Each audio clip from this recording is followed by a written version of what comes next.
secara keseluruhan,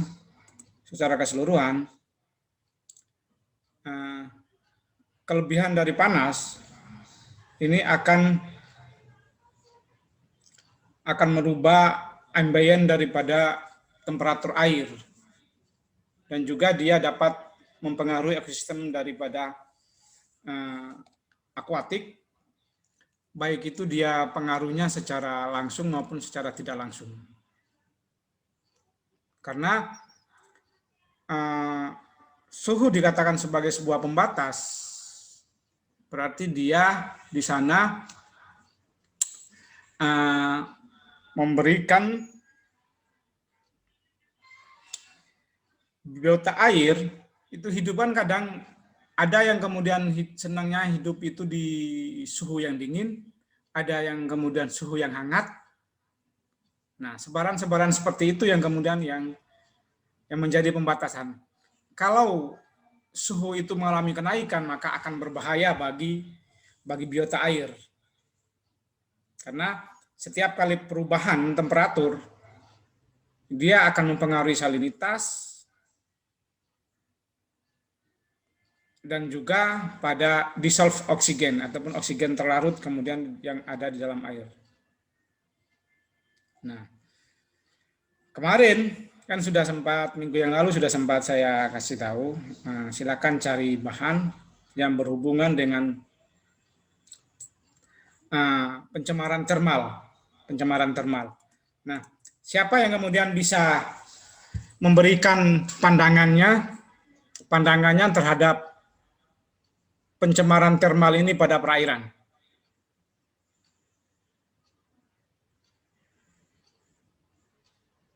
Siapa? Siti, ayo.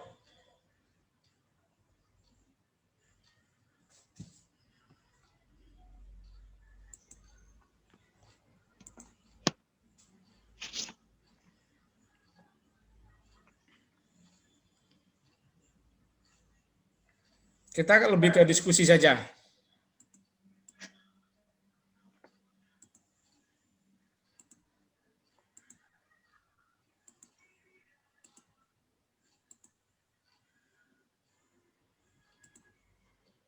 Yuk, siapa yang memberikan pandangannya? Sudah baca-baca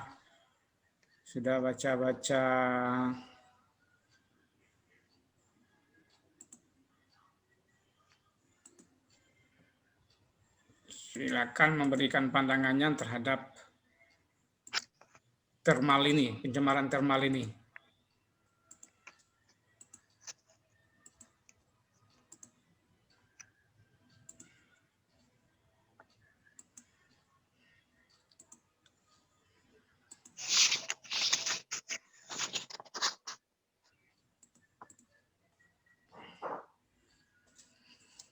Ayo, siapa? Siti apa Anggun?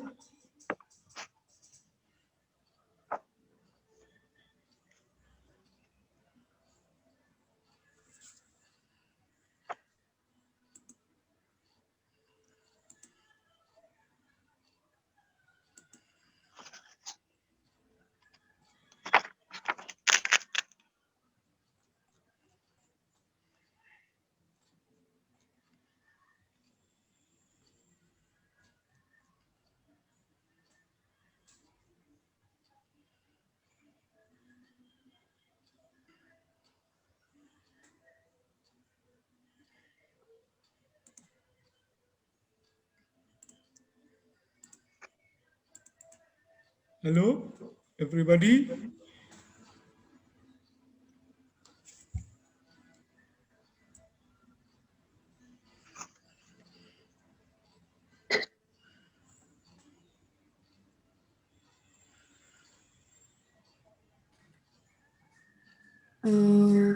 Pencemaran termal ya Pak ya?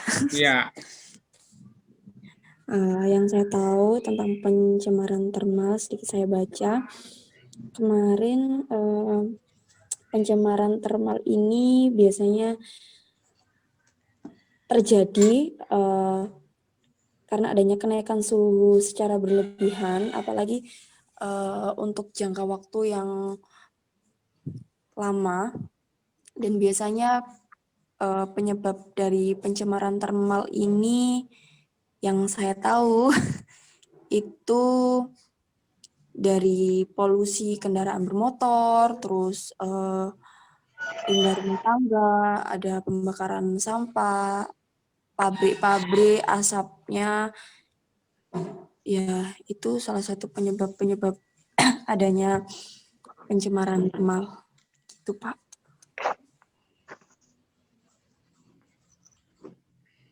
Yang lain, yang lain.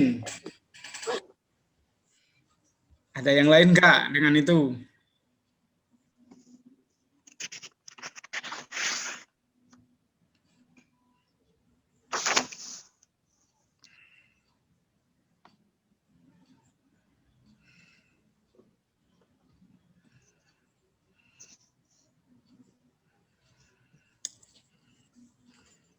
Nah, secara umum eh,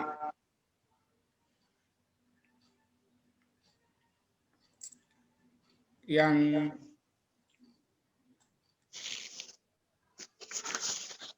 menjadi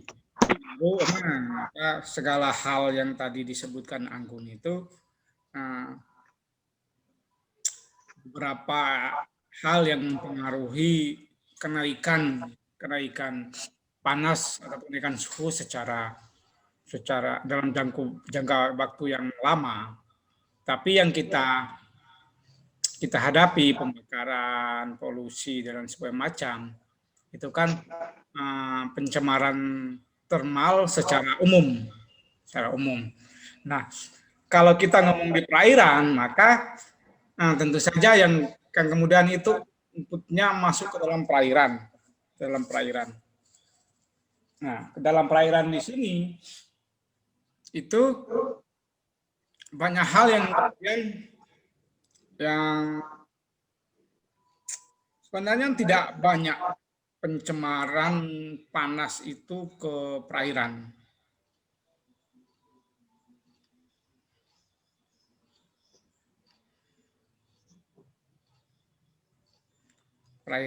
Nah,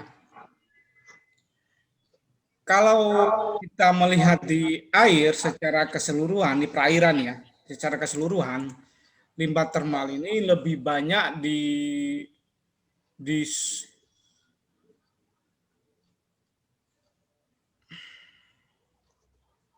disebabkan oleh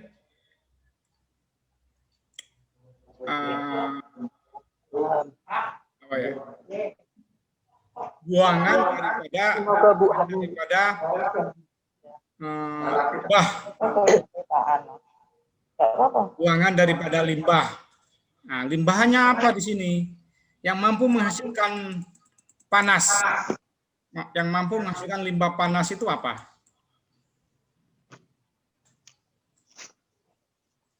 Yang mampu menghasilkan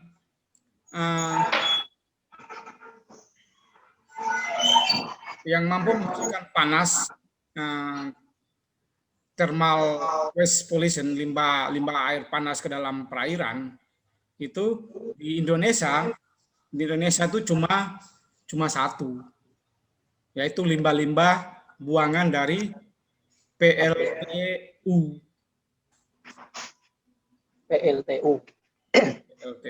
Jadi lebih banyak dia,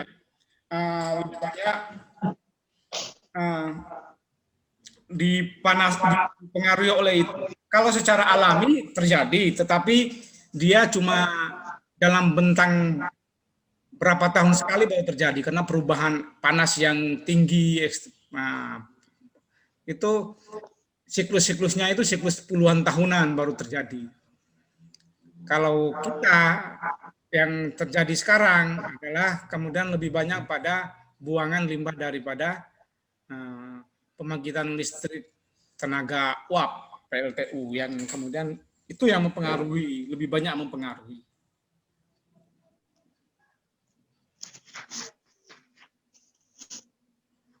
Nah, secara umum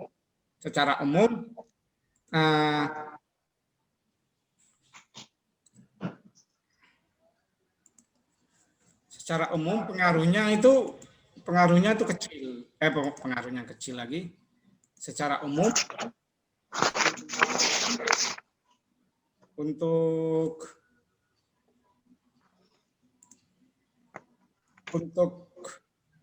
limbah ini kita tahu bahwasanya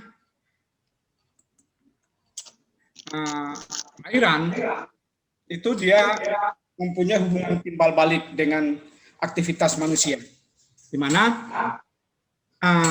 sumber daya alam kita bagi dalam itu sebagai sistem sumber daya alam itu sendiri dan juga sebagai sistem pendayagunaan.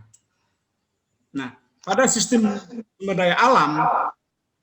daya alam ini dia akan berhubungan dengan tingkat pemanfaatan. Di sini kita ada eksplorasi, ada pertambangan, ada pengeboran minyak, termasuk di dalamnya adalah pengeboran minyak di limbah termal. Nah, sedangkan pada sistem pendayagunaan, sistem pendayagunaan dan juga sistem sumber daya alam ini keduanya saling berhubungan. Kita mau mendayagunakan sumber daya alam itu dalam hal ini adalah sumber daya perairan, itu tentu saja akan dapat menimbulkan limbah yang dimunculkan. Pengeboran minyak lepas pantai pasti banyak limbah yang kemudian kita sumbang ke dalam perairan. Begitupun pertambangan, apalagi kemudian aktivitas yang lain. Penangkapan ikan juga memberikan sumbangan limbah, yaitu kemudian buangan oli, minyak, dan sebagainya macam.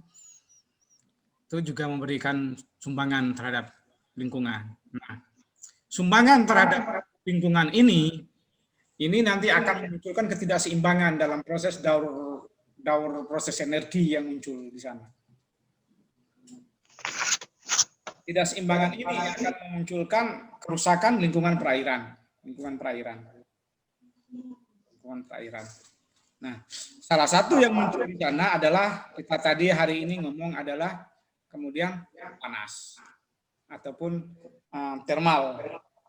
Nah, panas dalam hal ini dia sebagai sebuah faktor pembatas.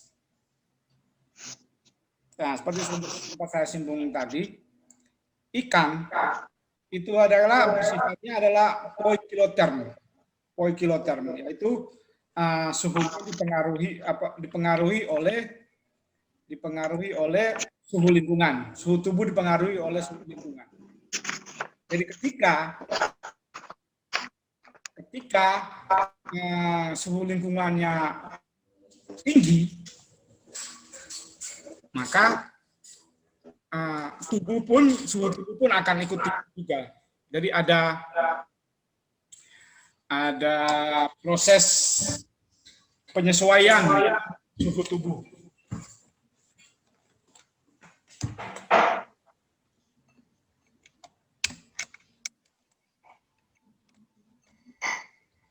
Penyesuaian terhadap suhu tubuh. Nah, selain itu, ikan itu juga mempunyai sifat homoitem. Homoitem ini adalah kemudian selain dipengaruhi oleh suhu lingkungan, ikan juga mempunyai homoitem. Homoitem ini ikan itu mampu mengatur suhu tubuhnya sendiri, tapi tidak semua ikan. Nah, sehingga apabila input limbah panas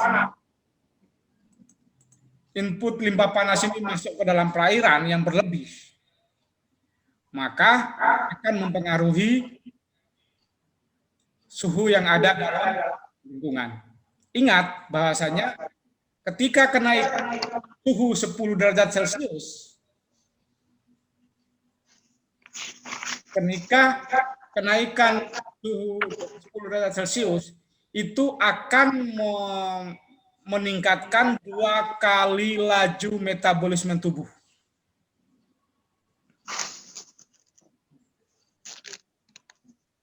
Jadi ketika suhu itu naik 10 derajat Celcius, maka metabolisme tubuh akan bekerja lebih cepat 2 kali.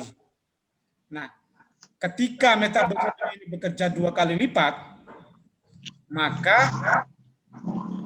akan menurunkan dissolve oksigen di perairan. Akan menurunkan dissolve oksigen di perairan. Karena viskositas air itu akan berubah.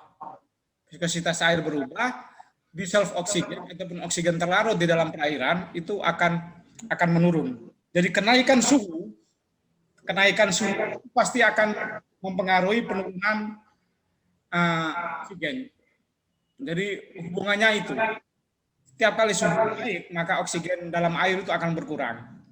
Nah, ketika oksigen dalam perairan ini berkurang, maka akan terjadi dekomposisi limbah. Akan terjadi dekomposisi limbah oleh dalam proses aerob. Nah, ketika ini terjadi, maka hasil akhir dari proses dekomposisi limbah itu akan menghasilkan racun dan itu akan berbahaya bagi biota perairan. Akan berbahaya bagi biota perairan. Jadi secara garis besar itu pengaruh dari panas ini dirangkum di sini. Jadi ikan, organisme perairan, bukan ikan saja ya, semua organisme perairan itu batasnya adalah tidak boleh kenaikan itu sampai di atas 10 derajat dan penurunan panas juga, penurunan suhu juga tidak boleh di bawah 10 derajat.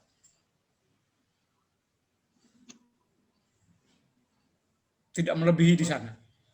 Karena 10 derajat saja sudah mampu mempengaruhi daripada proses metabolisme dan memberikan racun bagi biota perairan.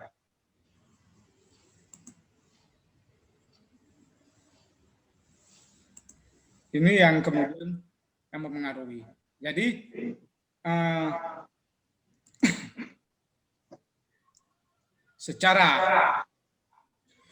secara umum itu. Jadi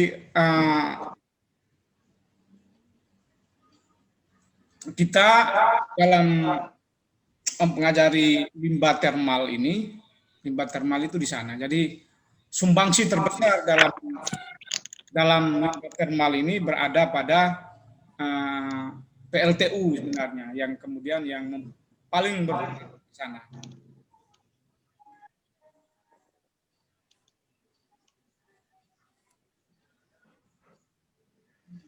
Nah, sehingga selain dikenal sebagai sini,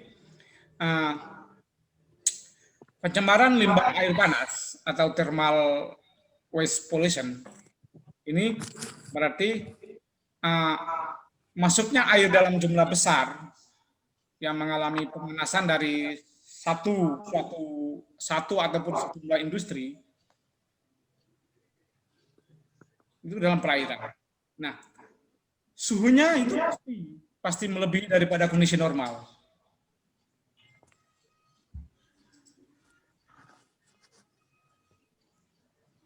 Bayangkan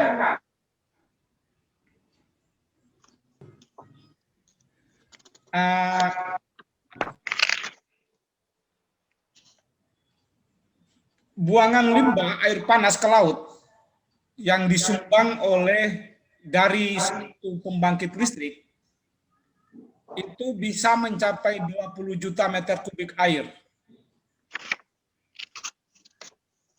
Itu bisa mencapai 20 juta meter kubik air dengan suhunya di atas 12 derajat Celcius.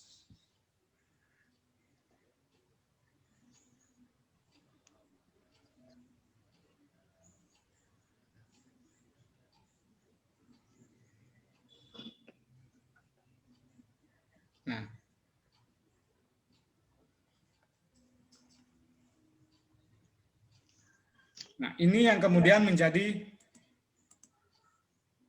satu yang mempengaruhi. Nah, beruntungnya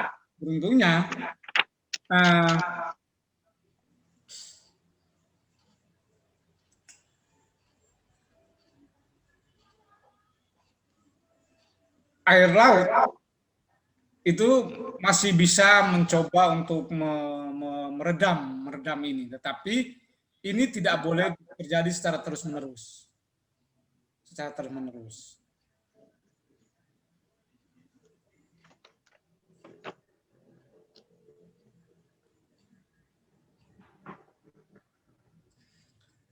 Nah, pengaruhnya bukan hanya di itu ya, pengaruhnya bukan hanya di air laut, tetapi di sungai juga. Kadang untuk menuju laut kan dia melewati sungai. Coba kita jalan-jalan ke Python. Di belakangnya Python kita masuk ke dalam menuju ke sana itu kan ya ada ngomong sungai atau kali kecil ya yang mengarah ke laut, ke muara itu juga dipengaruhi juga ketika dibuang ke sana itu.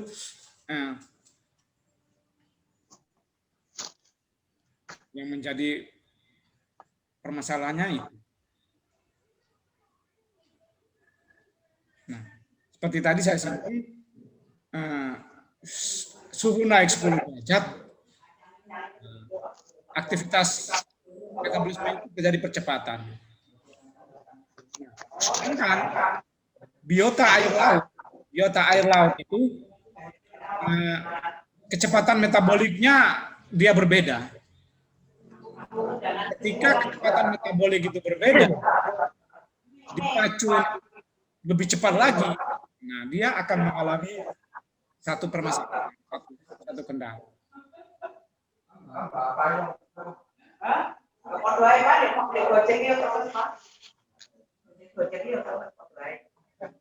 Yang paling berpengaruh ini adalah biota hewan ya, hewan air. Sedangkan tumbuhan dia masih bisa bertahan. Di atas 40 derajat Celcius baru dia bisa mengalami perubahan. Kalau untuk tumbuhan dia bisa bertahan sampai 40 derajat, kalau hewan dia tidak bertahan sampai 10 derajat.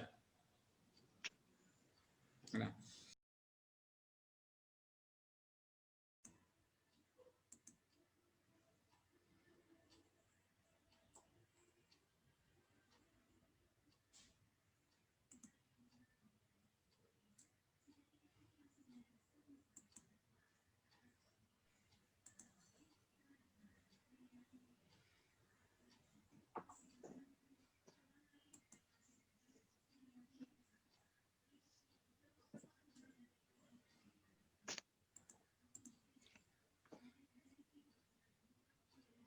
Oke, saya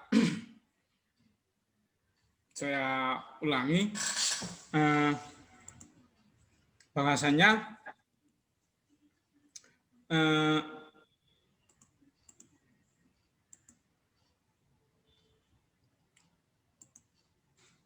ikan, nah, kenaikan 10 derajat Celcius itu lebih berpengaruh terhadap hewan-hewan air. Sedangkan untuk karena memacu 2 kali lipatnya proses metabolisme. Sedangkan pada tumbuhan air, dia mampu bertahan sampai 40 derajat Celcius. Nah, kenaikan suhu ini juga dia akan berpengaruh terhadap kemudian persentase daripada kelarutan oksigen. Pengaruh terhadap penurunan persentase dari kelarutan oksigen.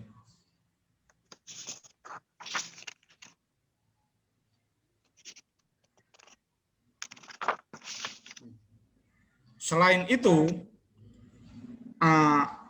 thermal waste pollution ataupun pencemaran limbah panas ini juga akan meningkatkan daya racun dari zat-zat yang kemudian terkandung di dalam. Karena ini kan proses daripada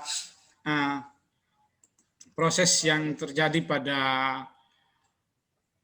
air PLTU ya, dari PLTU, sehingga ketika dia masuk dalam perairan, ini akan mempengaruhi, membawa zat-zat tertentu yang kemudian akan masuk dalam perairan. Nah, terutama yang kita tahu adalah minyak.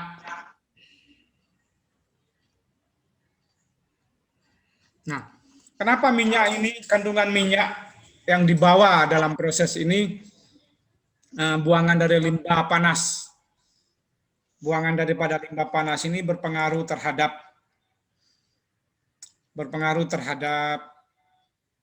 perairan, karena minyak ini dalam air itu dia kan tidak menyatu dengan air. Pasti minyak itu kalau dalam air itu dia kan di atasnya air. Nah, ketika dia di atasnya air, dia akan membentuk lapisan di permukaan air. Nah, lapisan ini akan mempengaruhi ataupun menghalangi proses pertukaran oksigen dalam air dengan ada atmosfer. Jadi dia menghalangi. Kalau ini lapisannya semakin hari semakin tebal, semakin banyak yang kemudian yang terjadi, maka panas itu akan terjadi secara terus-menerus. Sehingga jelas oksigen dalam perairan itu akan terus mengalami penurunan.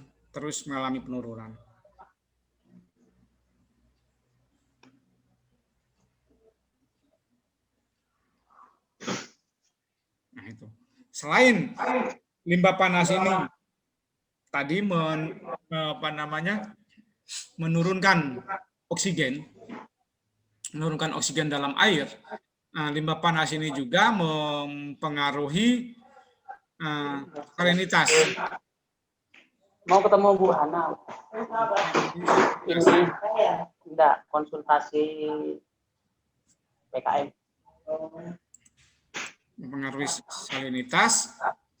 Nah, ini disebabkan karena adanya proses pencampuran antara limbah dengan air yang di awal, titik pembuangan awal dan sekitarnya. Jadi di sekitar perairan pantai itu sudah terjadi perubahan salinitas.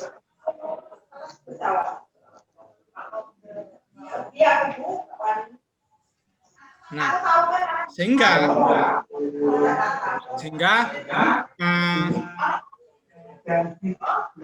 yang terjadi air daripada limbah PLTU ini tidak boleh langsung dibuang ke perairan, tetapi harus terlebih dahulu dilakukan proses pendinginan.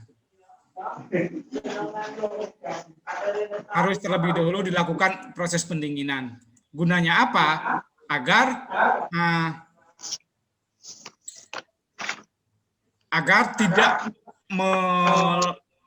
tidak menimbulkan perubahan kualitas air di sekitar jalur pembuangan itu. Jadi di muaranya, perairan pantainya maupun lebih dalam lagi ke perairan secara luas, pengaruhnya tidak kemudian langsung dengan pengaruh langsung ke sana.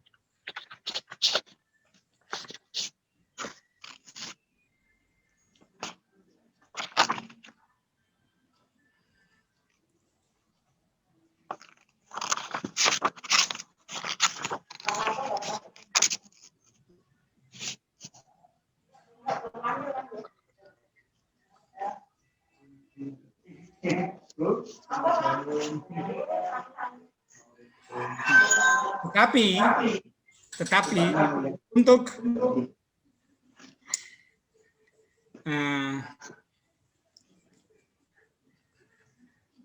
kita ini kan ketika ngomong limbah dalam satu perairan, maka yang paling menjadi pegangan utama kita itu kan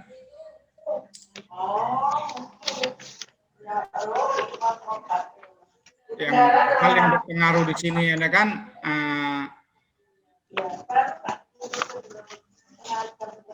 apa namanya, hidrodinamika daripada perairan, sehingga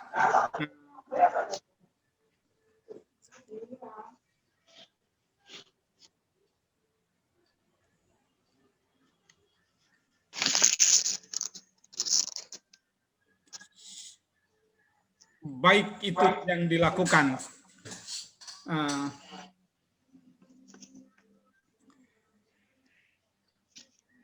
permasalahan pada pencemaran termal ini,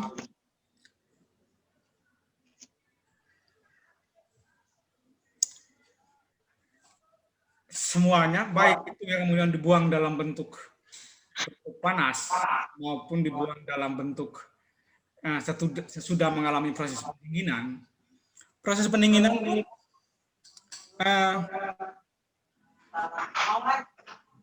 lama-kelamaan pendinginan daripada buangan limbah itu kalaupun secara terus-menerus, dia pasti akan tercampur dengan air laut. Nah, dia nanti akan berpengaruh karena air ini kan mengalami pasang surut. Nah,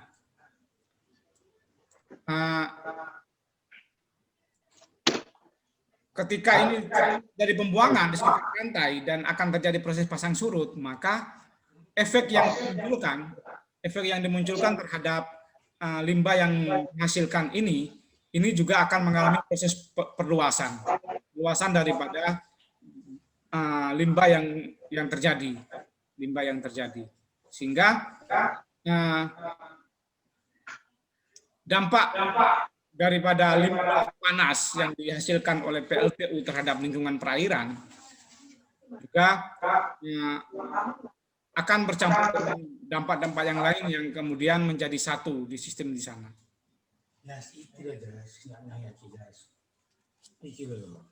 Dapat di sini Nahwi, Ijen, Sultas, Hotel. Ya saya kira acaranya pandang sekarang. Oh, dek kono iku Pak, Ijen itu. Lewat. Dekatnya itu Mall Dieng itu. Loh, kok Mall Dieng? Anaknya perempatan Dekatnya Mall Dieng lurus terus ini itu sebelum pom bensin apa namanya, perempatan mau ke Wagi, mau ke apa ini? Jadi anak mau aku. Jadi anak lewat situ bisa. Ini jadi anak perempatan apa rumah budana Bareng. Iku bilang anak kan Bisa, Pak. Bisa.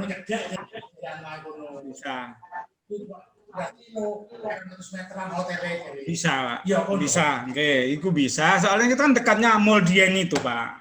Itu kan Mall Dieng, sini sedikit. Nah, itu sebelum pom bensin yang mau di perempatan apa itu loh. Oke, itu.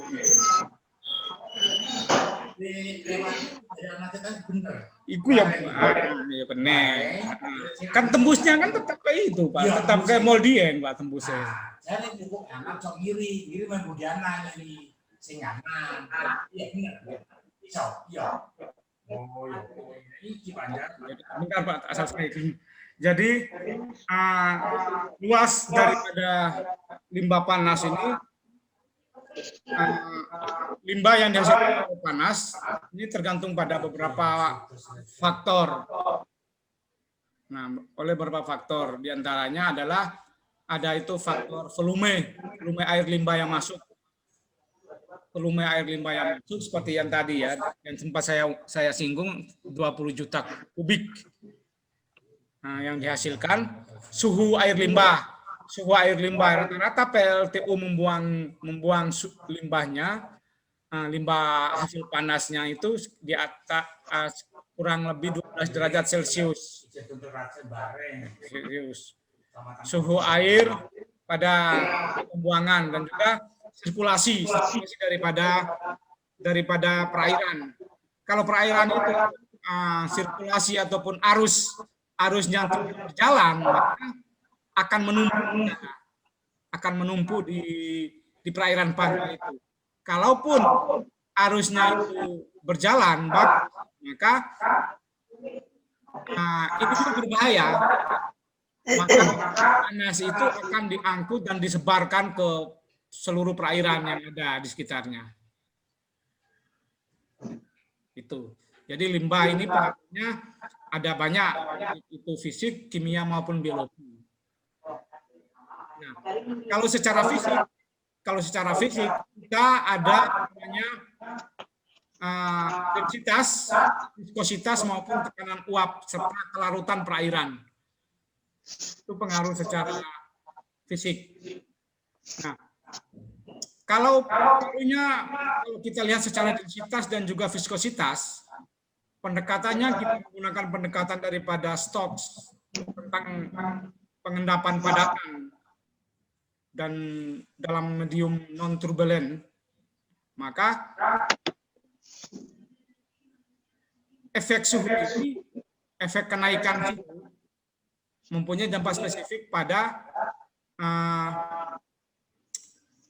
tingkat oksigen dan juga salinitas yang kemudian yang akan terjadi.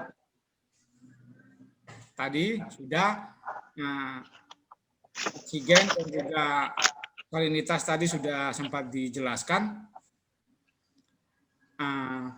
Organisme mengalami laju respirasi, peningkatan kalau respirasi meningkat, maka terjadi peningkatan juga pada konsumsi oksigen. Nah, maju peningkatan oksigen.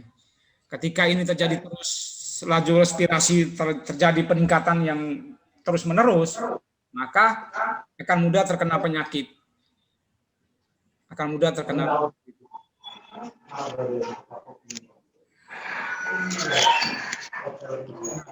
Kita juga bisa melakukan proses pembatasan di sana.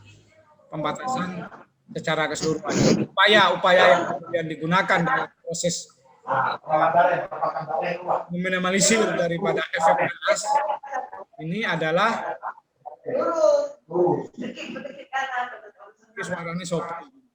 Oh, tadi mengirim kan kemudian. Ya, oh. Ada ya. Kau sadar kan? Oh, iya. Nah, secara umum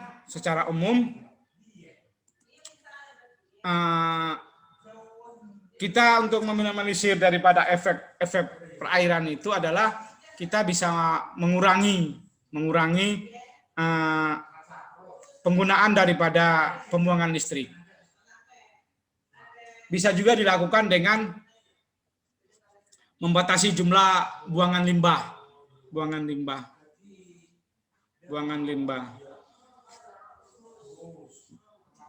Itu yang kemudian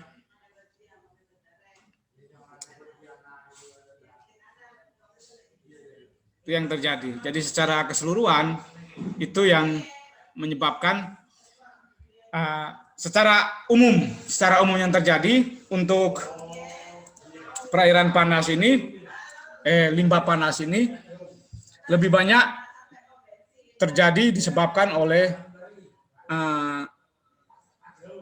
buangan limbah dari PLTU. Kalau secara alami itu terjadi, tetapi itu dalam siklusnya puluhan tahun baru terjadi. Ketika terjadi kemarau yang lama dalam waktu yang lama, itu bisa menyebabkan peningkatan daripada suhu perairan.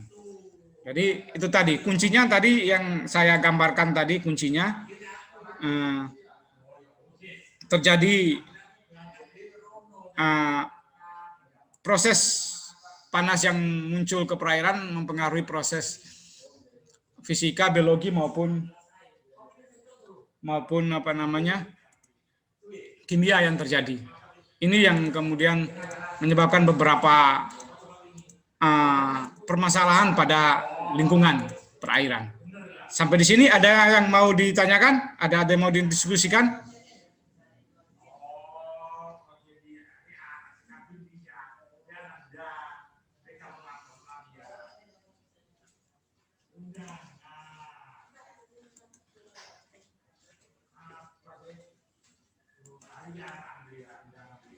Ada yang mau didiskusikan atau di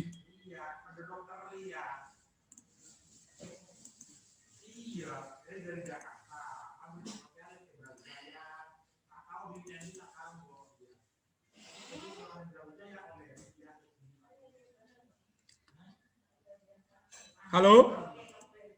Ada yang mau ditanyakan atau didiskusikan?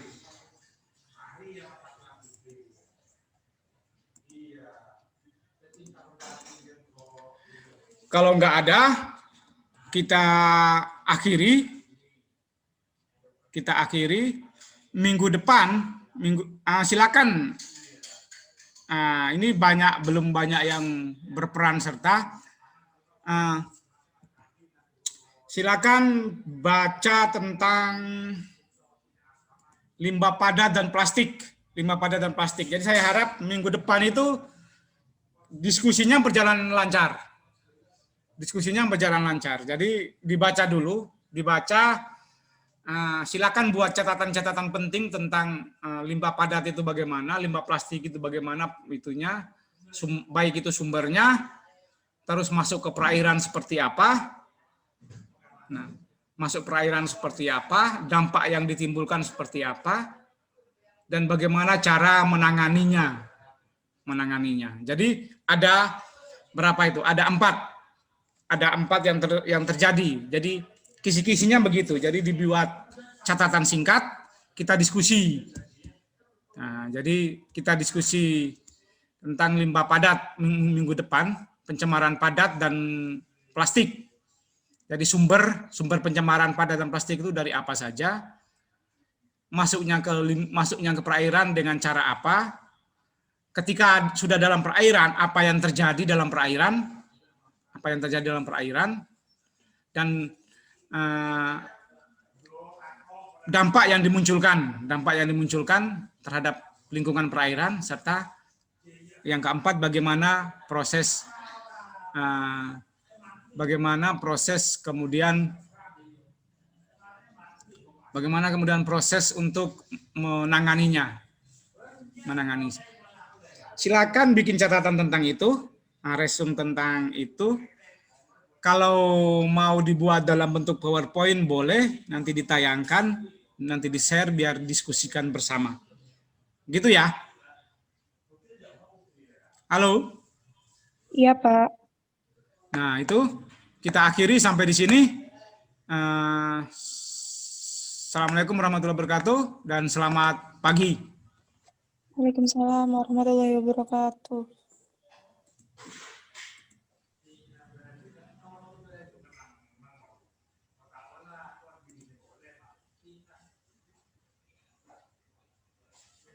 Well,